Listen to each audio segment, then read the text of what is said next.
Get some MF ringworm. says Womack a sleeper. Man, how good was Womack? Womack really looked good. How about this for the story on Womack? He's a walk-on at Toledo. He becomes all conference.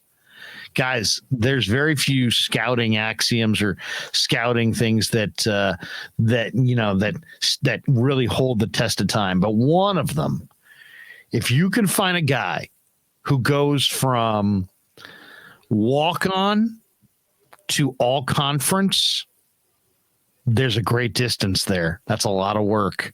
Baker Mayfield. It's pretty rare that somebody could walk on out of school and then become all conference. When you see a guy that's a walk on and then became all conference, and then you look at him and you say, wow, guy's got NFL athleticism. He's an NFL caliber athlete. You got something. And I know that the scout, and I don't know the name of the scout, but the scout who liked Womack, I heard that, man, that scout was banging the table for Womack during draft weekend. They wanted Womack. They had targeted Womack. And, he's a little undersized, but like I saw him in the mini camp, and usually at college stars, I mean, everybody's a star that comes into the NFL. They're all college stars. Then they come into the NFL, and some become pro stars, and some guys become washouts, and some guys, everything in between. But when you can see, a day 3 draft choice who was a walk-on in college, became all conference, show up at minicamp, and kind of bounce around the field looking super cocky and confident, and that's a special player. And I saw him in the minicamp, and I thought, wow, look at this guy.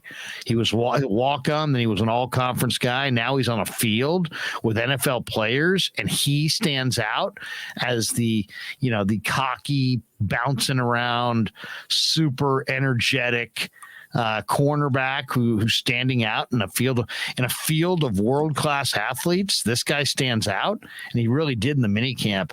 Well, man, we saw it tonight. Now, Darqueze Dennard is listed as the starter at nickelback. But, man, Womack looks like he's going to make a run for that job, fellas. The picks, the tackles, do you see how many guys, they went to instant replay to confirm that interception, and he's standing right there on the line of scrimmage looking up at the board. And once he's saying something, because all of his fellow defenders were dapping him up, because this is before they announced that it was an interception, because they saw it and they're like, I'm sure they were talking loud about how that was a pick, and it was his first pick. He grabbed onto that ball and he brought it to the sideline. Then he gets another one. So Dennard is the starter at the nickel, but man, I bet you